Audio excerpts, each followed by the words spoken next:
रघुवंशाचा तिसरा सर्ग आपण पाहत होतो आणि तिसऱ्या सर्गामधल्या 40व्या श्लोकापर्यंत आपण पोहोचलेलो आहोत.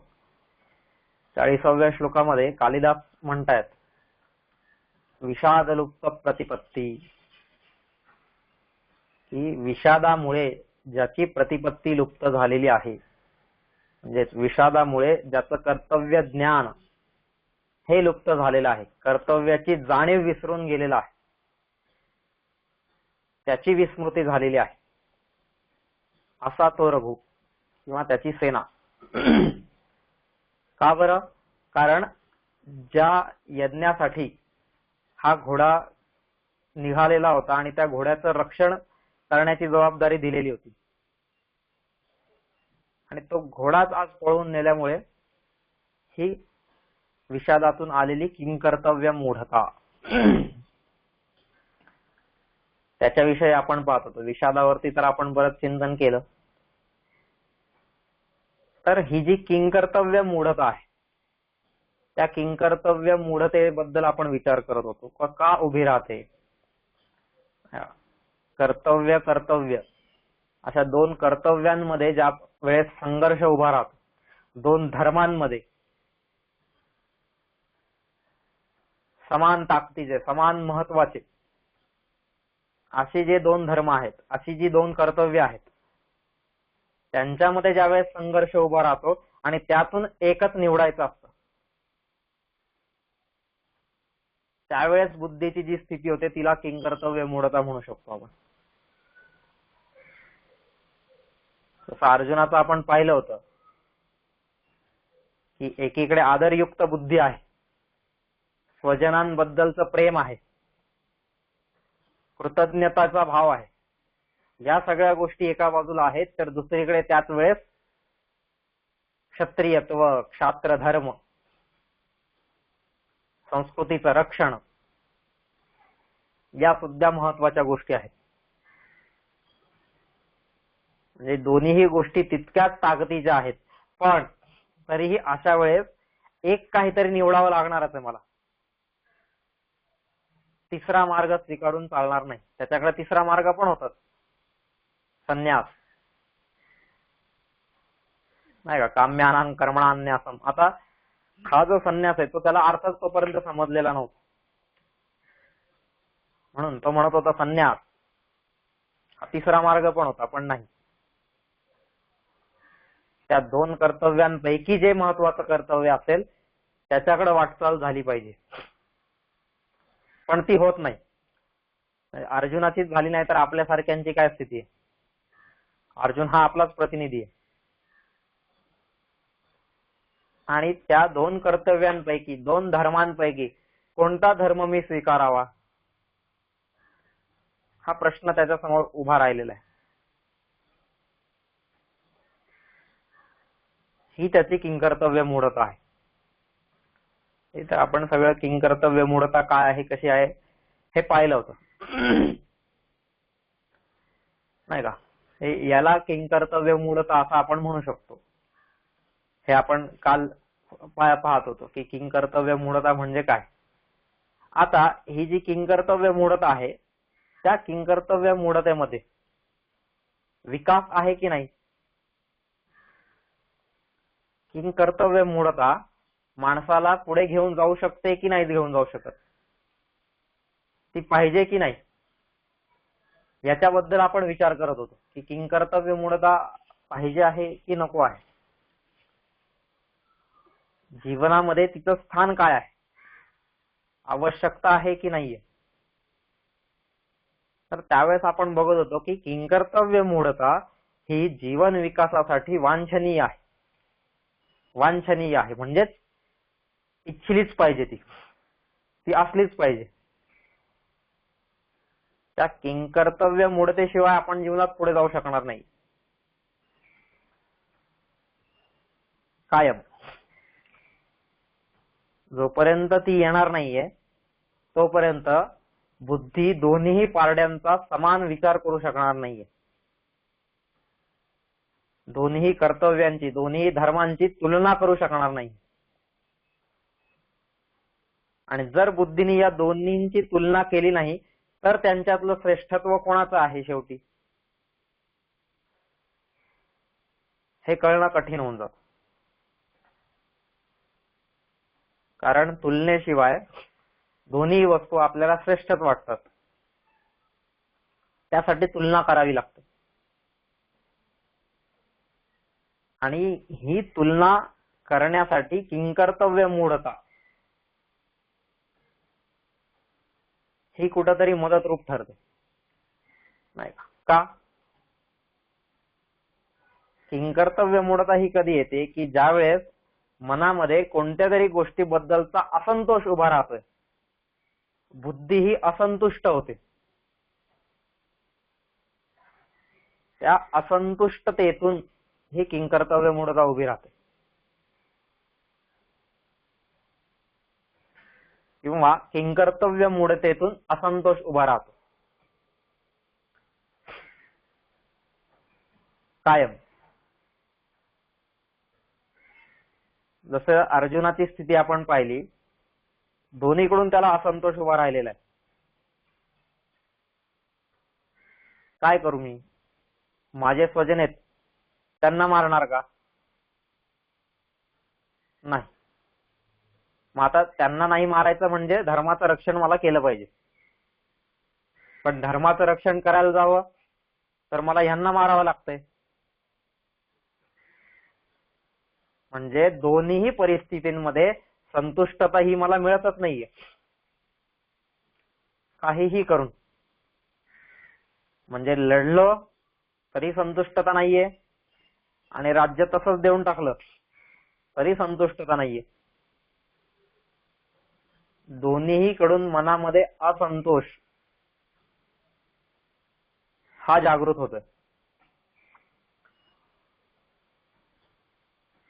आणि असं असंतुष्ट जीवन जर आपण पुढे घेऊन जात असतो तर शेवटी आपण कुठेतरी जाऊन एखाद्या खड्ड्यात पडणार का हा प्रश्न येतो.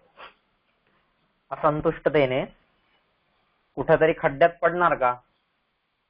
नाही का, सामान्य गोष्ट आहे असंतोष. आपण काय म्हणतो, जीवनामध्ये कसं असलं पाहिजे, माणसाने संतुष्ट असलं पाहिजे, नाही का, कायम आहे तेवढ्यावरती संतुष्ट राहा हे आपण कायम सांगत असतो. ठीक आहे, तुझा 20,000चा पगार आहे ना, 20,000मध्ये संतुष्ट राहा, त्याच्यामध्ये भागवून घे, त्याच्यापेक्षा अधिकाची हाव ठेवू नकोस. मग ह्या गोष्टी आपण अगदी लहान मुलांपासून सगळ्यांना सांगत येतो,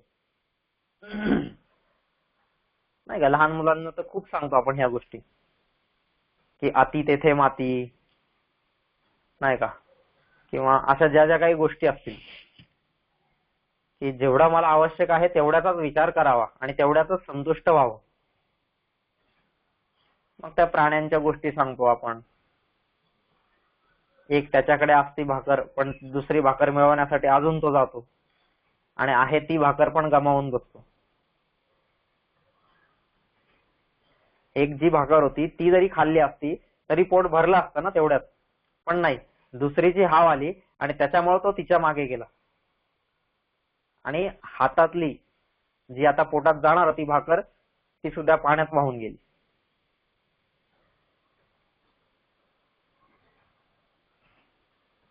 आता ही जी गंमत आहे, मग काय पाहिजे जीवनात? संतोष पाहिजे कायम. असंतुष्ट जीवन नकोय. आता जीवन जर असंतुष्ट आपल्याला नकोय तर मग किंकर्तव्य मूढता कशाला पाहिजे? कारण किंकर्तव्य मूढतेतून असंतोषच निर्माण होणार आहे ना. मग तो असंतोष कशाला पाहिजे असा सामान्य प्रश्न उभा राहील.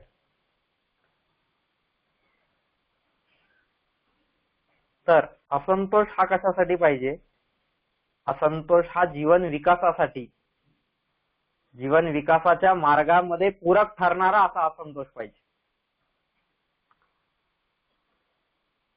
आपण नेमकं त्या गोष्टींमध्ये संतुष्ट असतो आणि भौतिक गोष्टींमध्ये असंतुष्ट राहतो कायम. म्हणजे आपल्या इथं एक सुभाषितकार म्हणतात की संतोष एव पुरुषस्य परनिधानम, नाही का? संतोष एव पुरुषस्य परनिधानम. ते म्हणतात सर्प पिबंती पवनन्न च दुर्बलास्ते शुष्कैस्तृणैर्वन गजा बलिनो भवन्ति कंदै फलै मुनिवराक्षपयन्ति कालम संतोष एव पुरुषस्य परनिधानम. माणसाचं, मनुष्याचं जर परम निधान काय असेल तर ते संतोष आहे. सगळ्यात मोठी संपत्ती आहे संतोष म्हणजे, असं त्यांनी म्हटलेलं आहे.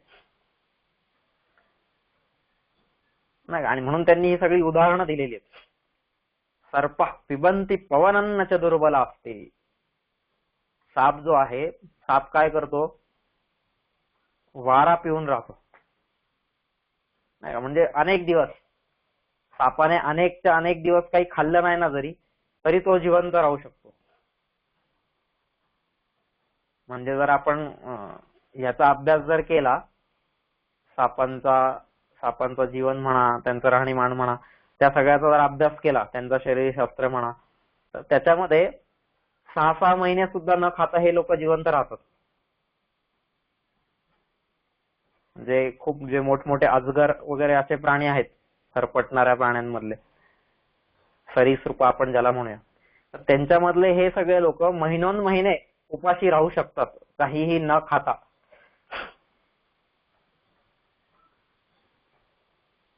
आता त्यांचा हा जो गुण आहे, हा त्यांचा गुण इथं आपण मात्र संतोषाशी जोडलेला आहे. म्हणजे ते आता सांगण्याचा हेतू काय आहे त्याच्या मागे, की बघा साप इतके दिवस पण न खाता जिवंत राहतोय, म्हणजे तो वारा पिऊनच, सर्प पिबंती पवनम, वारा पिऊनच तो सुखी आहे, संतुष्ट आहे. जास्तची हाव तो करत नाही. असं आहे. तसं आपल्या इकडं असतं का? नाही, ताटात आधीच वाढलेलं असतंय तरी पण अजून आपण घेतो का? नाही, ते भांड्यातलं संपून जाईल ना नंतर, त्याच्यापेक्षा आपलं ताटात आधी घेऊन ठेवा, त्याच्यावरती आपला अधिकार सिद्ध करा. हे का होते? असंतुष्टता असते, म्हणून हे या गोष्टी कराव्या लागतात. संतुष्ट नसतो आपण तिथं. सर्प पिबंती पवनन्न च दुर्बल असते, तरी सुद्धा तो दुर्बल नसतो कधीच. आता कधी पाहिलाय की साप दुर्बळ झालाय म्हणून? हा, ज्यावेळेस त्याला काही जखमा झाल्या असतील, लागला असेल, इजा झाल्या असतील, त्यावेळेस ठीक आहे. पण नॉर्मल सापाला सुद्धा तुम्ही बरेच दिवस उपाशी ठेवून बघा, आणि तो तुम्हाला किती दुर्बल वाटतोय बघा जरा, नाही का? थोडं त्याला काहीतरी हे करून बघा, असा चवटाळून तो येतोय समोर. उलट असतं, जो जास्त दिवस भुकेला असतो ना, तो तितकाच जोरात चवटाळून येतो. सिंह असेल, वाघ असेल, हे कोणतेही प्राणी बघा, 2 दिवस उपाशी असलेला सिंह जर असेल, 2 दिवस उपाशी असलेला जर बंगालचा वाघ असेल, नाही आपल्या इकडचा बिबट्या असेल, काही घ्या तुम्ही, त्याला 2-4 दिवस उपाशी ठेवा आणि मग बघा गंमत. उलट अजून जास्त शक्ती वाढते त्याच्यात. तर ते सांगतात की सर्प पिबंती पवनन्न च दुर्बल असते, तरी सुद्धा तो दुर्बल नसतोय.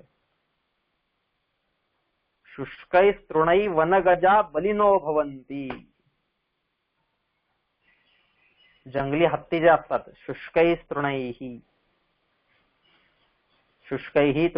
वनगजा बलिनो भवन्ति. वनगजा, जंगली हत्ती जे आहेत, ते जंगली हत्ती पावसाळ्याचे हे 4-5 महिने सोडले तर नंतर त्यांना कोण उन्हाळ्यात हिरवा चारा आणून देणार आहे? त्यावेळेस तर त्यांना सुक्कच गवत खायला लागणार आहे की नाही? आणि तो वाळलेला चारा, ते सुक्क गवत खाऊन वनगजा बलिनो भवन्ति. जे गवत शुष्क झालेलं आहे, सुक्क झालेलं आहे, नुसत्या जिथं पाणी विरहित अशा गवताच्या काड्या पडलेल्या आहेत, त्या गवताच्या काड्या खाऊन सुद्धा जंगली हत्ती हे बलवान ठरतायत. त्याच्यामध्ये ते संतुष्ट आहेत. जसं साप वारा पिऊन सुद्धा संतुष्ट आहे, तसे हे लोक सुद्धा, हत्ती जे आहेत, जंगली हत्ती, ते सुद्धा शुष्क गवत वाळलेलं गवत खाऊन सुद्धा बलिनो भवंती, बलशाली होतात. कंदै फलैहि मुनिवरा क्षपयंती कालम. जे मुनिवर आहेत, जे श्रेष्ठ लोक आहेत, ते साधे कंदमुळं फळं खाऊन सुद्धा आपलं जीवन यापन करतायत. तिथं त्यांना कोणी 56 भोग आणून देत नसतं, कारण ते लोक अरण्यामध्ये असतात, अरण्यात राहायचे पूर्वीचे लोक. म्हणून आपल्या इकडे जे संहिता आहे, ब्राह्मण आहे नाही का, संहिता ग्रंथ, ब्राह्मण ग्रंथ आणि त्याच्यानंतरचे जे आलेले आहेत ते आरण्यक ग्रंथ. आरण्यक ग्रंथांचं रचनास्थानच अरण्य आहे, जंगल आहे. जंगलामध्ये जाऊन त्यांनी हे ग्रंथ लिहिलेले आहेत, म्हणून त्यांना नावच आरण्यक असं पडलेलं आहे.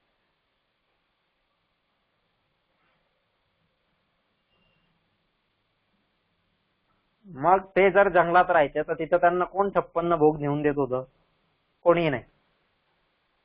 पण तरी सुद्धा कंदै फलै मुनिवरा क्षपयंती कालम, हे मुनिवर, हे जे श्रेष्ठ ऋषीमुनी होते, हे लोक कंदमुळं फळं खाऊन सुद्धा आपला काळ व्यतीत करत होते आणि त्याच्यामध्ये ते संतुष्ट होते. आणि म्हणून सांगितलेले की संतोष एव पुरुषस्य परनिधानम. पुरुषाचं जर श्रेष्ठ निधान, श्रेष्ठ वैभव, श्रेष्ठ संपत्ती कोणती असेल तर ती म्हणजे संतोष आहे असं म्हणतात. मग आता जर संतोष हे जर श्रेष्ठ निधान आहे तर मग आपल्याला असंतोष कशाला पाहिजे? मग किंकर्तव्य मूढतेतून उभा राहिलेला असंतोष हा जीवनासाठी आवश्यक आहे.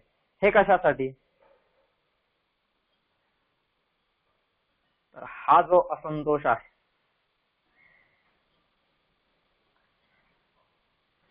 भगवंताच्या मार्गावरती जाण्यासाठी वेदा उपनिषदांनी सांगितलेल्या मार्गानुसार आपलं जीवन यापन करण्याच्या दृष्टीने, भगवत भक्तीमध्ये लीन होण्याच्या दृष्टीने, आपण भगवंताचा होण्याच्या दृष्टीने कायम हा असंतोष आवश्यक आहे. कायम.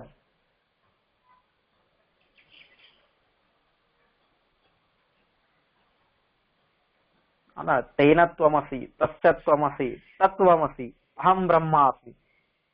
हे या सगळ्या स्टेज काय आहेत? या प्रत्येक स्टेज या असंतोषातून पुढे जाणारे आहेत. तेन त्वमसि, त्याच्यामुळे तू आहेस. अरे वा, किती सुंदर नाही का, भगवंतामुळे माझं अस्तित्व आहे, हे खूप छान आहे. पण ही गोष्ट जरी खूप छान असली तरी सुद्धा नाही, ह्याच्यात मला संतुष्ट व्हायचं नाहीये, मला ह्याच्यापेक्षा पुढच्या पायरीवरती जायचंय नाही का. जर जीवनामध्ये संतोष आला की हा भगवंतामुळे तू आहेस, या पायरीवरती जर संतोष आला तर माणसाचा विकास तिथपर्यंतच खुंटणार आहे. पण तेच या पायरीवरती पोहोचल्यानंतर जर तो असंतुष्ट असेल तरच तो पुढच्या पायरीवर जाण्यासाठी प्रयत्न करेल. ठीक आहे, तेन त्वमसि, त्याच्यामुळे तू आहेस. पण नाही, त्याच्यामुळे मी आहे इथपर्यंत ठीक आहे, पण मी त्याचा नाहीये ना अजून. मी त्याचा झालो पाहिजे. म्हणून तस्य त्वमसि, मग या पुढच्या पायरीवरती मला गेलं पाहिजे. ही असंतुष्टता आलेली आणि या असंतुष्टतेतून तो पुढच्या पायरीवरती गेलेला जो पण साधक असेल. म्हणून साधकाच्या जीवनामध्ये असंतुष्टता पाहिजे कायम. भौतिक गोष्टींचा साधक मी म्हणत नाहीये, कारण भौतिक गोष्टींना काय आहे, कधीच मर्यादाच नाहीये. आणि आपण नेमकं सगळेजण त्या भौतिक गोष्टींमध्येच असंतुष्ट असतो. आपला असंतोष हा भक्ती मार्गामध्ये नसतो, आपला असंतोष हा अध्यात्मामध्ये नसतो, आपला असंतोष हा स्वाध्यायामध्ये नसतो, स्वतःचं अध्ययन करण्यामध्ये. म्हणून तर आपल्या प्राचीन ऋषी मुनींनी म्हणा, प्राचीन वाङ्मयाने आपल्याला सांगितलेलं आहे वारंवार स्वाध्यायान्मा प्रमदा, नाही का? स्वाध्यायान्मा प्रमद, स्वाध्याय प्रवचनाभ्याम न प्रमदितव्यम. कधीच त्याच्यामध्ये कधीच आळस करू नको, त्याच्यामध्ये कधीच संतुष्टता ठेवू नको, ते कायम करत राहा. नाही, म्हणून गीता पण म्हणते स्वाध्याय ज्ञान यज्ञाश्च. हे ह्या गोष्टींमध्ये कायम, या गोष्टींमध्ये संतुष्टता येऊ देता कामा नये कधीच.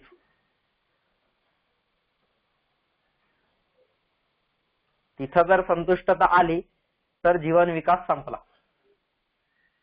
आता हे भौतिक जीवनामध्ये सुद्धा हा सिद्धांत लागू होतो, पण भौतिक सिद्धांतामध्ये किंवा भौतिक जीवनामध्ये हा सिद्धांत जर आपण लागू केला तर पुढे त्याचं रूपांतर हे नाशाकडे होत जातं. का? कारण बुद्धी स्थिर राहत नाही. भौतिक जीवनामध्ये पण आहे. समजा आज माझा पगार 5 रुपये आहे आणि जर 5 रुपयामध्येच मी संतुष्ट राहिलो तर उद्या मला दारोदार भीक मागावी लागणार आहे. म्हणून 5 रुपयात संतुष्ट नाही राहिलो पाहिजे मी. मग 10, 15, 20, 100, 1000, करोड, अब्ज, जे काय हे आता अब्जावधीपर्यंत जरी पोहोचलो मी तरी सुद्धा काय आहे, जर मी असंतुष्टच राहत असेल तर मात्र कुठंतरी माझ्या बुद्धीने विचार केला पाहिजे की माझ्या जीवनाचं ध्येय काय आहे. पैसा कमवणं हे ध्येय आहे का?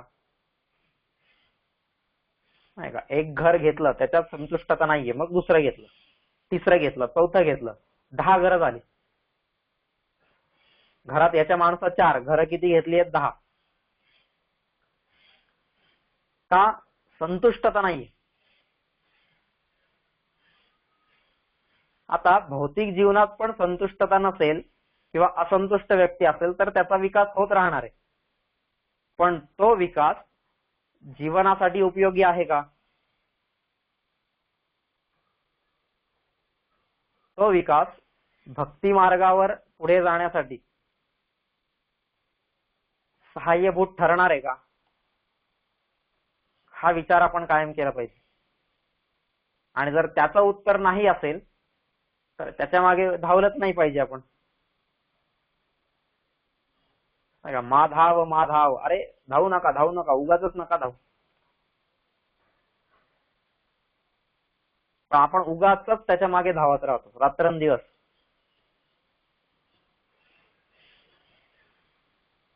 कुत्रा असतो की नाही, कुत्र्याला बघा, आता ज्यावेळेस पण कुत्रा रस्त्याने चाललेला असतो ना, नॉर्मल जरी चाललेला असतो तो, तरी सुद्धा तो धावत असतो.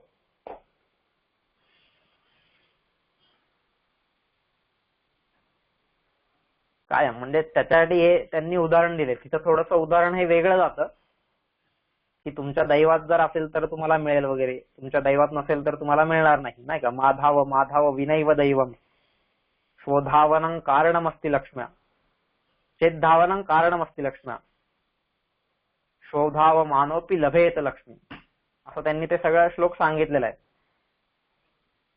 त्याचा संदर्भ थोडासा त्यांनी दैवाकडे झुकवलेला आहे.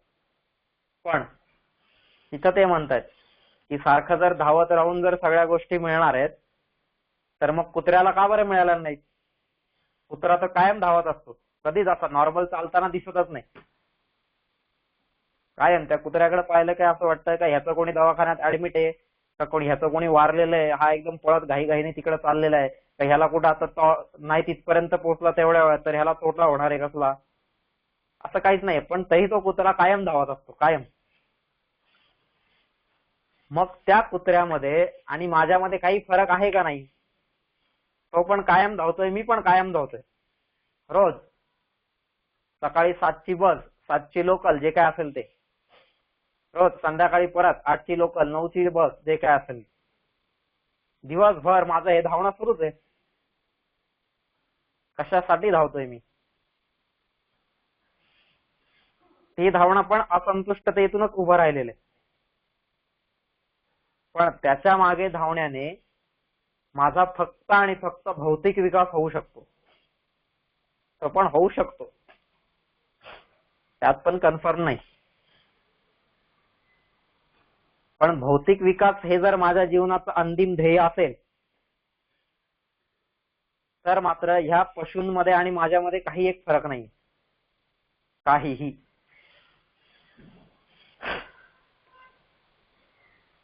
कोणताही पशु घ्या मग.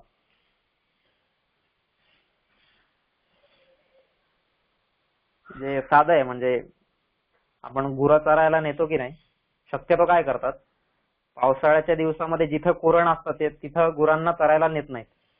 कारण जर पावसाळ्याच्या दिवसांमध्ये तिथं घेऊन गेलो आपण तर त्या गुरांच्या पावलांनी ते सगळं कुरण तुडवून टाकतात ते, आणि उद्या जे गवत चांगलं मोठं वाढणार असतं त्या गवताची वाढ खुंटून जाते आणि ते गवत वाढतच नाही तिथे.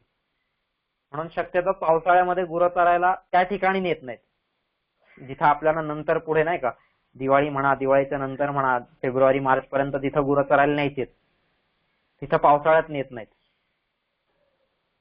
आता पावसाळ्यात त्यांना नेत नाही म्हणून बरेच शेतकरी किंवा बरेच जे गोपालक असतात ते काय करतात, सगळेजण आपली गुरं ही कायम गोठ्यातच ठेवतात ही 4-5 महिने, आणि गोठ्यातच त्यांना चारा वगैरे आणून देतात.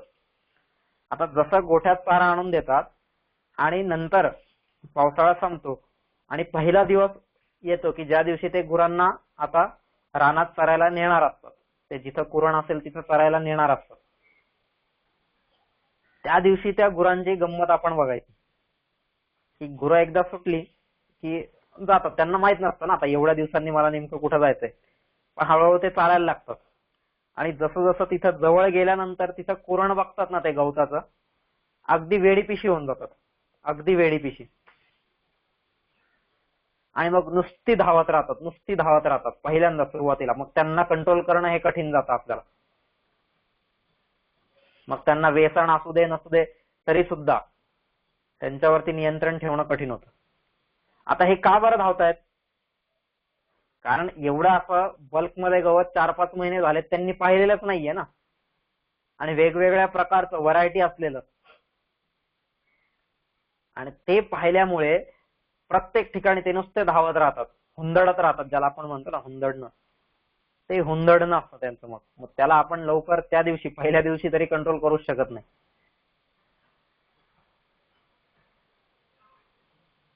मग तशीच गत आपली होते का? त्यांचं धावणं का आहे, त्यांचं धावणं सुद्धा या असंतुष्टतेतूनच आहे.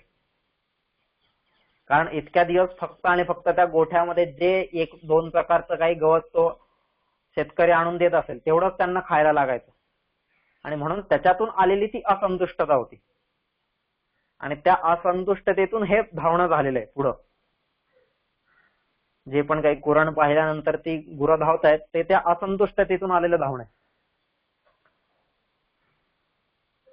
साधं आहे ना, म्हणजे हे प्राणी पण त्याच्यामुळे धावतायत. सिंहांचा कळप असेल एका ठिकाणी बसलेला आहे, कारण सिंह असा कधीच एकटा नसतो राहत, कायम असं त्यांच्यासोबत कळपामध्येच राहतात ते लोक. आणि ज्यावेळेस तो एखाद्या नीलगाईंचा समूह बघतोय, एखाद्या जंगली म्हशींचा समूह बघतोय, हरणांचा समूह बघतोय नाही का, हे सगळे कळप ज्यावेळेस तो बघतोय त्यावेळेस तो सुद्धा त्यांच्या मागे धावत सुटतो. त्याला पण माहिती एवढ्यांच्या मागे धावल्यावर कुठंतरी मला एक जण नक्कीच मिळणार आहे, आणि म्हणून त्याची धावाधाव सुरू होते. कधी संतुष्टता ही त्यांच्यात सुद्धा नसते. निदान सिंहांचं एक गोष्ट तरी चांगली आहे की त्यांनी शिकार केल्यानंतर त्यांचं पोट ज्यावेळेस भरतं मग ते उगाचच धावाधाव करत नाही. म्हणजे सिंह हा म्हणून उगाचच त्याला जंगलाचा राजा, वनराज म्हटलेलं नाहीये. त्याचं कारण हे की त्याची पण काही जीवनात तत्व ठरलेली आहेत. त्याला भूक लागल्यावरतीच तो शिकार मारतो किंवा शिकार करतो, प्राण्यांना मारतो. त्यावेळेस त्याची भूक भागलेली असेल त्यावेळेस तो उगाचच प्राण्यांना मारायला जात नाही, कधीच नाही. हा त्याचा गुणधर्म आहे. निवांत निश्चित पडलेला असतो तो झाडाखाली गवतामध्ये, आणि मग ज्यावेळेस त्याला भूक लागते त्यावेळेस तो पुन्हा ऍक्टिव्ह होतोय. तोपर्यंत तो शिकार करत नाहीये. म्हणजे कुठंतरी तो पण ह्या भौतिक गोष्टींमध्ये सुद्धा कुठंतरी थोडा वेळ का होईना आपण संतुष्ट होतो. पण आपलं तसं नसतंय. आपल्या जीवनामध्ये असंतुष्टता ही कायम असते. ह्या भौतिक जीवनाची गोष्ट करतोय. आणि नेमकं याच्या उलट आपण जे भगवत भक्ती आहे, भगवंताच्या जवळ जाण्याचा जो मार्ग आहे, त्याच्यामध्ये कायम आपण संतुष्ट असतो. कायम. रोज संध्याकाळी देवासमोर दिवा लावतोय, रोज सकाळी देवासमोर दिवा अगरबत्ती करतोय. बस, ही माझी सगळ्यात श्रेष्ठ भक्ती. आणि त्याच्यात तो संतुष्ट असतो. बस, ह्याच्यापेक्षा मला पलीकडे काहीही करायचं नाही. एखाद्याला विचारलं ना आपण, अरे तू ह्या गोष्टी का बरं करत नाहीयेस, नाही का, भगवंताचं काम तू का करत नाहीयेस, तो म्हणतो कोण म्हटलं मी भगवंताचं काम करत नाही. हे काय, रोज सकाळ संध्याकाळ मी दिवा अगरबत्ती पूजा करतोय, सगळं नाही का, देवाचं नामस्मरण करतोय, रोज हरिपाठ करतोय, रोज ज्या काही गोष्टी असेल या गोष्टी रोज करतोय मी. आणि त्याच्यामध्ये तो संतुष्ट असतो कायम, की बस ह्या गोष्टी केल्या मी म्हणजे कृतकृत्यश्च भारत.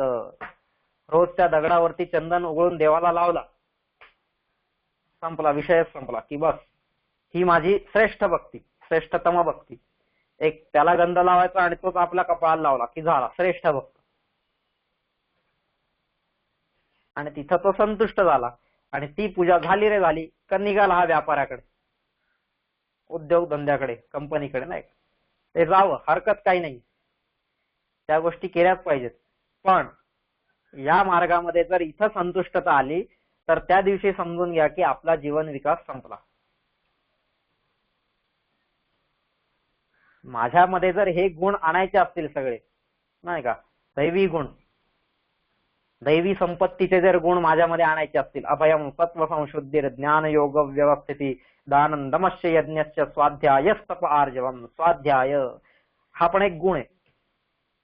आता हा एक गुण जर माझ्या जीवनात आणायचा असेल तर मला किती प्रयत्न करावे लागतील. आणि अशी गुणांची खाण तिथं भगवंतांनी सांगून ठेवलेली आहे, नाही का. दानं, दमश्य, यज्ञश्च, स्वाध्याय, तप आर्जवम, अहिंसा, सत्यम, क्रोध, त्याग, शांतिरपैशुनम, दया, भूतेश्वलो लुप्तम, मार्दवम, व्रीरचापलम. या ज्या सगळ्या गोष्टी आहेत, किंवा तिकडे 12व्या अध्यायात पण सांगून ठेवलेले आहेत. अद्वेष्टा, सर्वभूतानां मैत्र, करुण एवच, निर्ममो, निरहंकार, समदुःख, सुखक्षमी, संतुष्ट, सततं योगी, यतात्मा दृढ निश्चय, मय्यर्पित मनोबुद्धी. नाही का, हे जे सगळे गुण सांगितलेले आहेत. भगवंताकडे जाणं म्हणजे काय, भगवंताशी लग्न माझं झालं पाहिजे की नाही. आणि भगवंताशी जर मला लग्न करायचं असेल तर त्याच्यासाठी आधी हे 36च्या 36 गुण जुळवता आले पाहिजेत. त्यासाठी हे जर 36 गुण मला जुळवायचे असतील तर एक एक गुण उभा राहणं आपल्या जीवनामध्ये. बघा, स्वतःच्या जीवनाचा अभ्यास करून बघा प्रत्येकाने, आणि याच्यापैकी किती गुण माझ्या जीवनात आहेत. आणि नुसता एखाद्या प्रसंगात आहेत म्हणून नाही, कायम त्या गुणाचं परमनंट स्थान माझ्या जीवनात आहे का, हा विचार जोपर्यंत आपण करत नाही, आणि तोपर्यंत जर आपल्या जीवनात फक्त आणि फक्त संतुष्टता असेल, 2 वेळेच्या अगरबत्ती फिरवण्यावरती जर आपण संतुष्ट असो, तर त्या दिवशी समजून घ्या की आपला विकास संपला, आपला विकास खुंटला, थांबला. मग भौतिक जीवनात मी कितीही प्रगती केली तरी त्या प्रगतीला कोणीही विचारत नाही. आजपर्यंत हजारो लोक होऊन गेलेले कायम. म्हणजे ते एक मुंज नावाचा राजा होता. भोजराजा जो आहे त्या भोजाचा काका, म्हणजे भोज हा जो होता, राजा भोज ऐकला असेल तुम्ही, भोजराजा. त्या भोजराजा हा अगदी लहान होता, काहीतरी 4-5 वर्षांचाच असेल, आणि त्याच वेळेस त्याचे वडील वारले. जे राजा होते, आणि त्या भोजराजाचा काका हा मुंज, तो जो काका मुंज आहे, मग त्या काका मुंजनी काय केलं, लगेच ह्याच्या आईशी लग्न केलं आणि तो गादीवरती येऊन बसला. आणि तो गादीवरती येऊन बसल्यानंतर त्याने भोजाला मारायचा प्लॅन केला. आणि भोजाला मारण्याचा प्लॅन केल्यानंतर जे कोणी त्याचे मारेकरी होते, त्या मारेकऱ्यांना सांगितले की तुम्ही याला असं असं दूर ठिकाणी घेऊन जा आणि तिथं त्याला मारा. अजिबात ही गोष्ट कुठे कळता कामा नये. ते पुढं कसं लोकांना सांगायचं, काय करायचं, त्या गोष्टी मी बघून घेतो, पण तुम्ही त्याला गुप्तपणे मारा. आणि ते मारायला घेऊन गेलेले असताना आता अगदी लहान बालक ना, 4-5 वर्षांचा बालक, आणि त्याला मारायचं म्हणल्यावर कोणाच्या मनातही दया ही येणारच, कितीही मोठा मारेकरी जरी असला तरी सुद्धा. आणि ते यांच्या पण आली. आणि अगदी त्या वयामध्ये 4-5 वर्षाच्या वयामध्ये त्या भोजाने तिथे एक छोटस काव्य लिहिलं, श्लोक. आणि तो म्हणला, हा जो श्लोक आहे ना, हा एकदा तुम्ही फक्त माझ्या काकाला नेऊन द्या आणि मग येऊन मला मारा, असं तो भोज म्हणला. आता यांना पण दया आली, यांनी पण तो श्लोक लिहून दिला आणि मुंजाच्या हातात तो श्लोक दिला. आणि मग तो मुंज त्यावेळेस ज्यावेळेस श्लोक वाचतोय, त्याच्यात भोजाने लिहिलेलं आहे, मानधाता समही प्रतीक्षितले लंकार भूतो गत सेतुर्येन महोददौ विरचितो क्वासो दशास्यांतक अन्ये चापि युधिष्ठिर प्रभूतयो, अन्ये चापि युधिष्ठिर प्रभूतयो, काय आता पुढचं मला आठवत नाहीये, पण अन्ये चापि युधिष्ठिर प्रभूतयो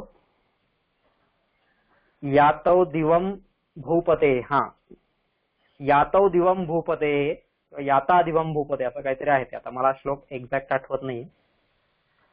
आणि त्यावेळेस तो शेवटी म्हणतोय, म्हणजे या श्लोकाचा अर्थ तो असा सांगतोय, तिथं काय सांगतोय की या पृथ्वीवरती अनेक श्रेष्ठ राजे होऊन गेलेले, मानधाता समही प्रतीक्षितले लंकार भूतोगत, की मानधाताचा जर इतिहास आपण वाचला तर मानधाता हा खूप श्रेष्ठ असा राजा होता. श्रेष्ठ म्हणजे त्याच्या इतका वैभव संपन्न आणि त्याच्या इतकं संपन्न राज्य असं नव्हतं कोणाचं, इतका संपन्न. मानधाता समही प्रतीक्षितले लंकार भूतोगत, की त्याच्यामुळे ही पृथ्वी ही जी अलंकृत झालेली होती, मानधाताने जन्म घेतल्यामुळे पृथ्वी अलंकृत झालेली, त्याने संपूर्ण पृथ्वीला अलंकृत केलेलं आहे, असं त्याचं वर्णन आहे सगळं. खूप सुंदर चरित्र आहे त्याचं सुद्धा, मानधाताचं.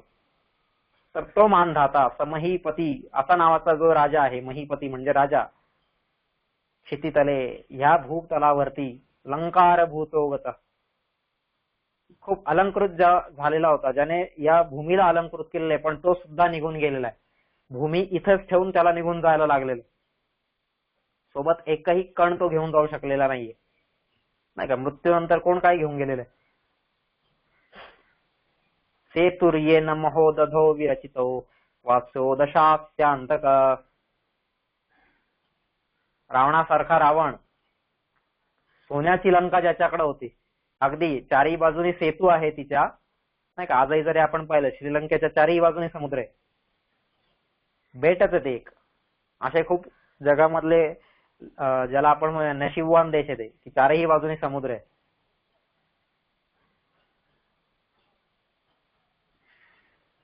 एका दृष्टीने नशीबवान पण आहेत, एका दृष्टीने कम नशिबी पण आहेत. दोन्ही अर्थ असणार आहेत त्याच्या मागचे.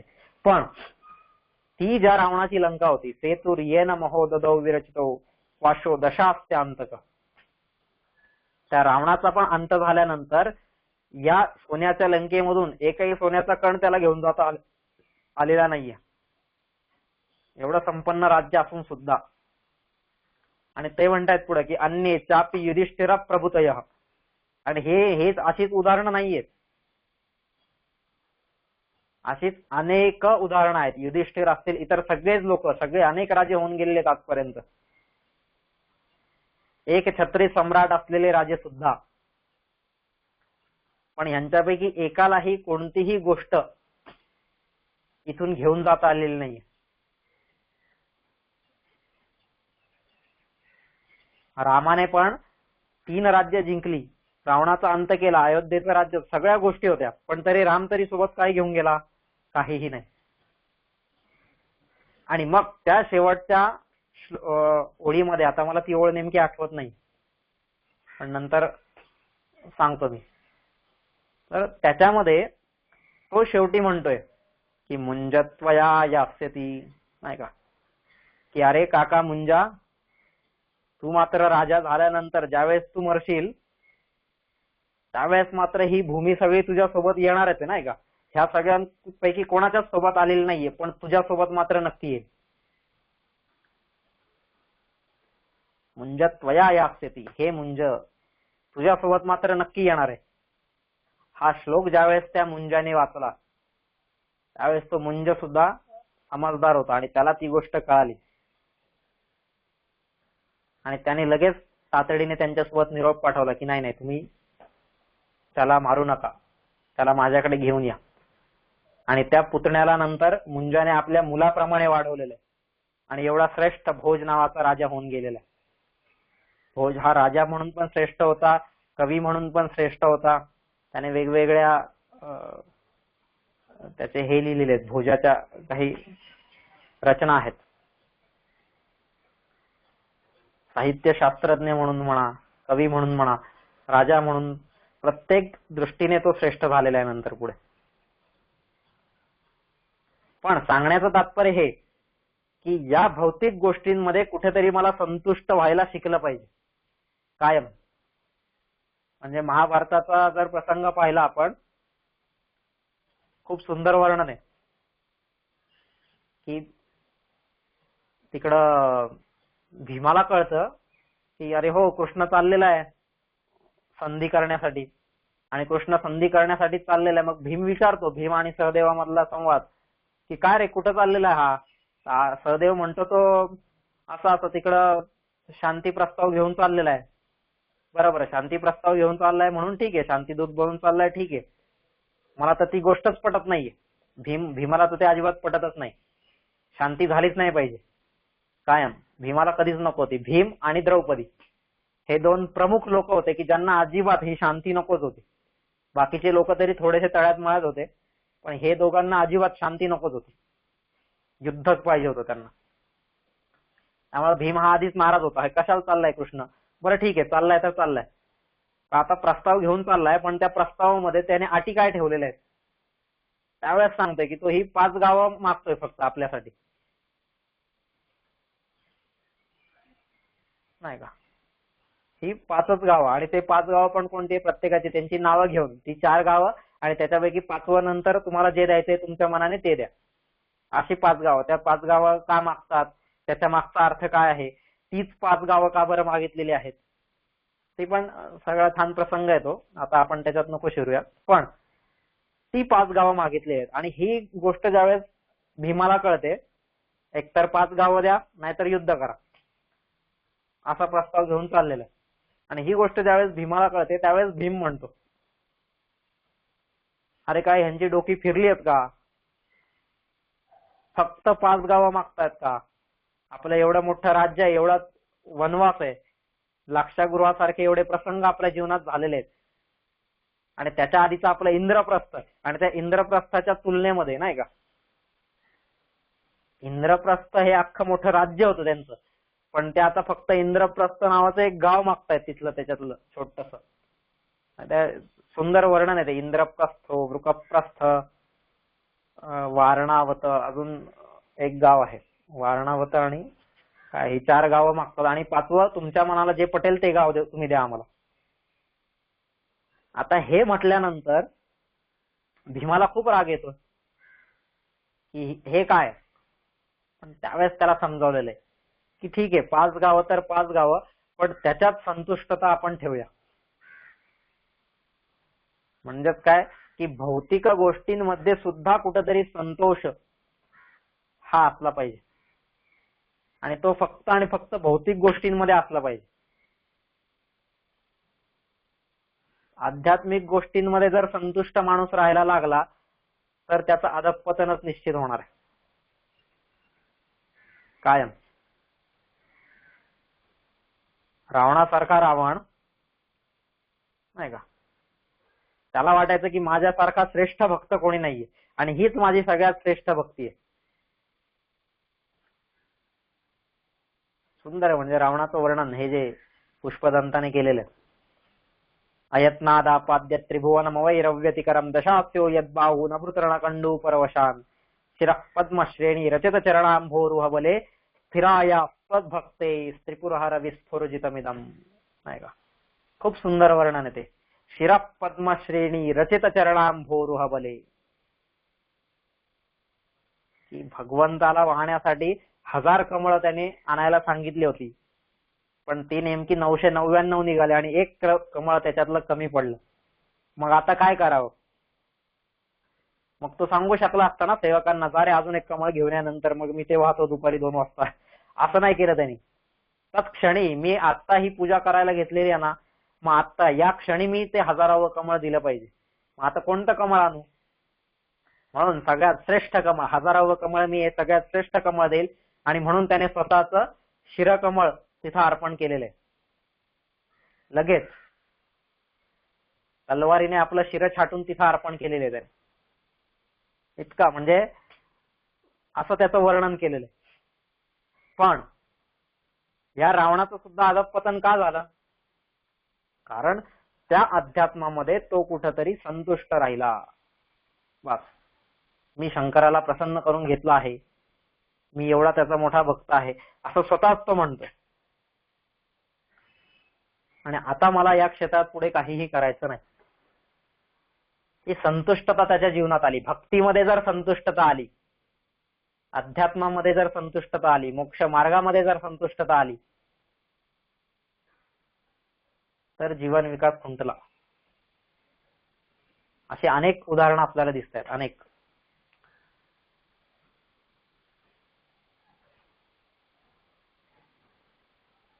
ही उदाहरणं आहेत, यांच्यातून आपण काहीतरी शिकलं पाहिजे की नाही. माझ्या जीवनामध्ये मला संतोष कुठे ठेवायचा आहे आणि असंतोष कुठे ठेवायचा आहे. तर भौतिक जीवनामध्ये मला संतोष ठेवता आला पाहिजे.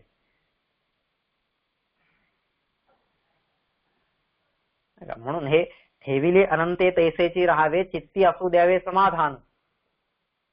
हे जे ऋषीमुनींनी साधू संतांनी नाही का ह्या ज्या गोष्टी सांगितलेल्या आहेत, चित्ती असू द्यावे समाधान, हे कुठे? या भौतिक गोष्टींमध्ये. ठेविले अनंते तैसेची राहा. पण आपण नेमकं हे जे वाक्य आहे ते भौतिक गोष्टींमध्ये न वापरता आपण आध्यात्मिकतेकडे जातो. दर शनिवारी मंदिरात जातोय, दर शनिवारी हनुमंताला तेल वाहतोय. नाही आता श्रावणात तर बघायलाच नको. नेमकं आज सोमवार. आता या श्रावण सोमवारी आपण काय करतो? जो तो शंकराच्या मंदिरात गर्दी. दरवर्षी श्रावण महिन्यात मग इतकी गर्दी होते आणि सगळ्यांचा अध्यात्म, सगळ्यांची भक्ती, सगळ्यांचा मोक्ष हा सगळा श्रावण महिन्यात अगदी पुरासारखा वाहत असतो ओसांडून. आणि या एक श्रावण महिन्यामध्ये जे केलेलं असेल त्याच्यावरती बाकीचे जे काही 11 महिने आहेत, ते 11 महिने मग संतुष्ट असतात लोक. मग इथं मांस खाणार नाही, इथं हे करणार नाही, इथं हे करणार नाही, सगळ्या गोष्टी. आणि झाले. मग त्यांच्या या भक्तीमध्ये मात्र ते कायम संतुष्ट. पण अशी संतुष्टता जीवनाला मारक ठरते कायम. कारण ही संतुष्टता ज्यावेळेस जीवनात आली त्यावेळेस मती कुंठित झाली. कुंठित होणे म्हणजे अगदी थांबणे. माणसाने पुढचा विचार करण्याचाच सोडून देतो माणूस. तर ही गंमत आपल्यामध्ये व्हायला नको. म्हणून बघा जेवढे पण संत मंडळी आहेत ना, काय संतुष्ट मी कधी होईल? की कधीतरी मी तुझा झालो म्हणून आपण जे बघत होतो की नाही, तू स्वरूप झालो मी, की तेन त्वमसि, त्याच्यामुळे तू आहेस. इथं संतुष्ट झाला तर तिथंच विकास संपला. पण तिथं जर असंतुष्ट असेल तर तस्यत्वमसी त्याच्याकडची वाटचाल सुरू होते. या भक्तीच्या पायऱ्या आहेत. तस्यत्वमसी झाल्यानंतर तिथं जर एखादा संतुष्ट झाला तर त्याचा विकास थांबलाय, पण तिथं जो असंतुष्ट राहिला तो तत्वमसीकडे त्याची वाटचाल सुरू होते. तत्वमसीकडे वाटचाल सुरू झाल्यानंतर तिथं जर असंतोष उभा राहिला तर अहम ब्रह्मास्मी नाही का, त्या अहम ब्रह्मास्मितेकडे वाटचाल सुरू होते. चिदानंद रूप शिवोहम शिवोहम ह्याची सध्या फक्त आपल्याला माहिती आहे. चिदानंद रूप शिवोहम शिवोहम, मी शिव आहे, चिदानंद सच्चित आनंद रूप असा शिव मी आहे.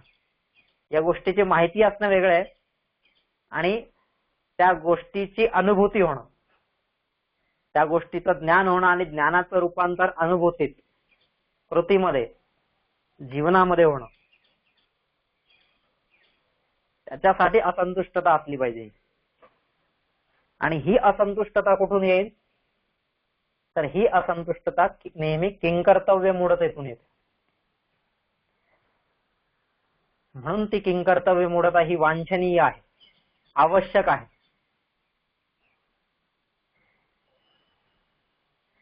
नाही तर आपण म्हणतो की नाही किंकर्तव्य मूढता ह्या शब्दाचा आपण अर्थ कसा घेतो ह्याचं काही डोकं चालत नाहीये बरं का. आता असं आपण सहज एखाद्याला म्हणतो की नाही ह्याचं काही डोकं चालत नाहीये. तर डोकं चालत नाहीये ह्याचा अर्थ आपण किंकर्तव्य मूढ घेतो, पण तो आहे व्यावहारिक अर्थ तो आहे की काय करावं हे कळत नाही. नाही का, बी एवढे मशागत केली शेताची, आधी 4 वेळेस नांगरलं नाही का, जे काय त्याला पेटारलेलं आहे, नांगरलेलं आहे, सऱ्या पाडलेल्या आहेत, सगळ्या गोष्टी त्या शेतामध्ये मी केल्या, खत टाकलं त्याला, सगळ्या गोष्टी केल्या आणि एवढं सगळं मशागत केल्यानंतर तिथं मी बीज पेरलेले. आता ते बीज पेरल्यानंतर काय होतं, समजा पाऊस पडलेला नाही बरेच दिवस, महिनाभर पाऊसच पडला नाही बीज पेरल्यानंतर, मग तोपर्यंत पक्षी येऊन ते बी खाऊन जातात किंवा त्या बींना जे शेतातले किडे आळ्या इत्यादी गोष्टी असतात ते खाऊन घेतात आणि असं करत करत ते बी नष्ट होऊन जातात आणि नंतर थोडेफार त्याच्यातले बी उगतात. मग दुबार पेरणीचं संकट येतं नाही का. हा पाऊस पडत नाहीये ही जी मधली स्थिती चाललेली आहे, त्यावेळेस त्याच्या चित्तामध्ये, त्याच्या मनामध्ये, त्याच्या बुद्धीमध्ये कायम ही किंकर्तव्य मूढता उभी राहते की काय करू आता मी, आता कुठून तरी पाणी आणून माझ्या शेताला देऊ की पावसाची वाट बघू की अजून काय करू. ही किंकर्तव्य मूढता उभी राहते त्याच्यामध्ये की काय करावं, हे करावं की ते करावं, दोन्ही धर्मच आहेत.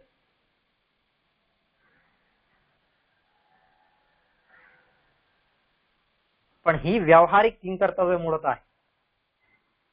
आणि पारमार्थिक किंकर्तव्य मूढता जर असेल तर ती विकासाकडे घेऊन जाते. व्यावहारिक किंकर्तव्य मूढता ही दुर्बल बनवते, तर पारमार्थिक किंकर्तव्य मूढता ही सबल बनवते, शक्तिशाली, बलशाली, सामर्थ्यवान बनवते. म्हणून तिथे किंकर्तव्य मूढता पाहिजे. नंतर हे जे आपले ही सगळी परंपरा आहे, द्वैत, अद्वैत, विशिष्टाद्वैत, शुद्धाद्वैत, द्वैताद्वैत, या ज्या सगळ्या परंपरा आहेत, या सगळ्या परंपरा म्हणजे कुठंतरी असलेली ती किंकर्तव्य मूढता आहे. ते काय, कोणाला मानावं, द्वैताला मानावं, अद्वैताला मानावं, काय करावं काय. आणि त्या किंकर्तव्य मूढतेतून झालेला तत्वज्ञानाचा विकास आणि त्याच्यातून तयार झालेला तत्वज्ञ, त्याच्यातून हे सगळे लोक भगवंतापर्यंत पोहोचले. मध्वाचार्य, वल्लभाचार्य, शंकराचार्य, रामानुजाचार्य, सगळेच.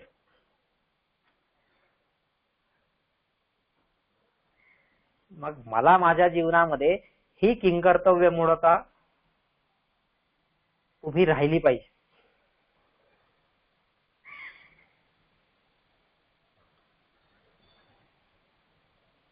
आज आपल्याला अर्जुन खूप श्रेष्ठ का वाटतो इतर पांडवांपेक्षा, असं जर पाहायला गेलं तर धर्मराज युधिष्ठिर त्या काळात धर्माचं प्रतीक कोण असेल तर तो युधिष्ठिर होता. आणि ते पण कधी, एवढं सगळे याचे प्रसंग झालेले आहेत, द्यूत क्रीडेचे वगैरे प्रसंग झालेले, द्रौपदीला पणाला लावले, राज्य हारलेले आहे ज्याने, एवढ्या सगळ्या गोष्टी करून सुद्धा त्या काळातही सगळ्यात श्रेष्ठ महत्व त्याला होतं. धर्मराज म्हटलेलं आहे त्याला वारंवार.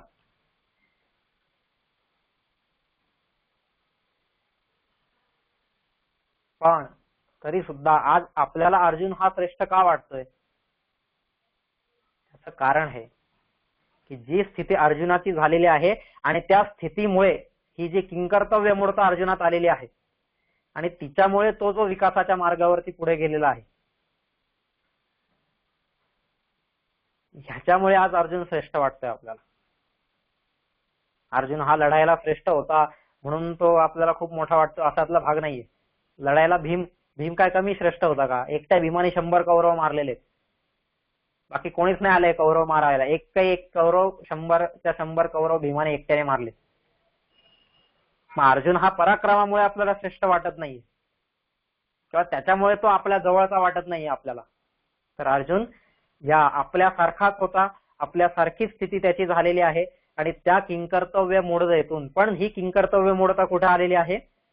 धर्मांमधली किंकर्तव्य मूढता आहे, व्यवहारामधली नाही, कर्तव्यामधली किंकर्तव्य मूढता आहे. दोन कर्तव्यांचा, दोन धर्मांचा ज्यावेळेस संघर्ष झालेला आहे तो कायम झाला पाहिजे.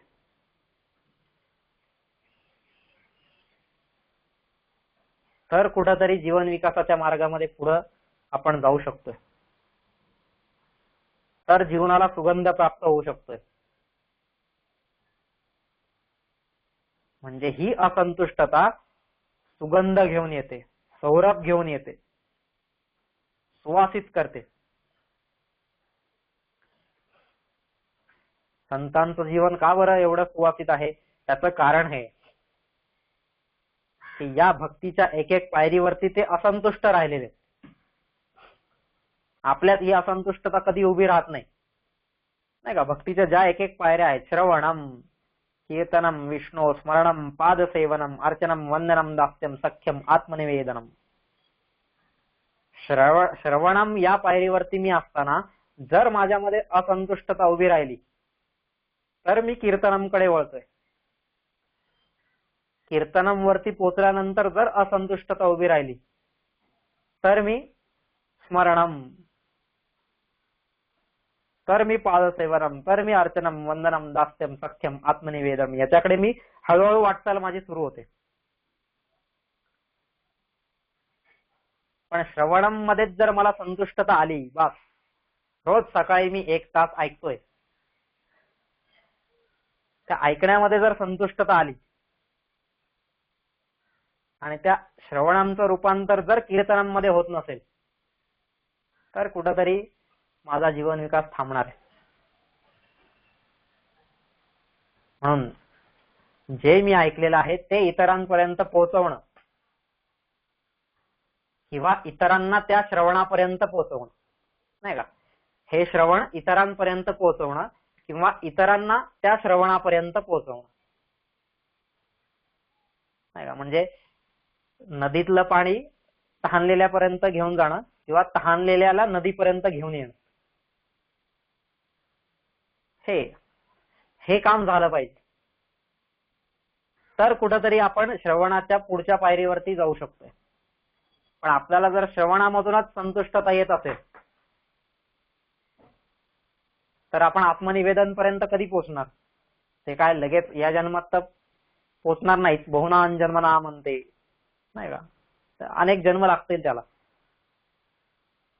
पण ही असंतुष्टता उभी राहिली पाहिजे. असंतुष्टता ही जीवन विकासाला अशा प्रकारे पूरक ठरते.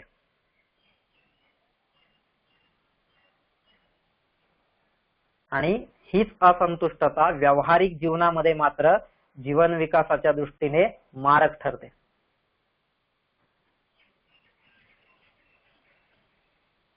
व्यावहारिक जीवनामध्ये संतुष्टता आणि पारमार्थिक किंवा आध्यात्मिक जीवनामध्ये असंतुष्टता ही वारंवार उभी राहिली पाहिजे. तर कुठंतरी मी जीवन विकासाला त्या रस्त्यावरती चालण्याचा सुरुवात केलेली आहे, चालण्याचा प्रयत्न करतोय, ज्याच्यावरती आपल्याला शिक्कामोर्तब करता येईल.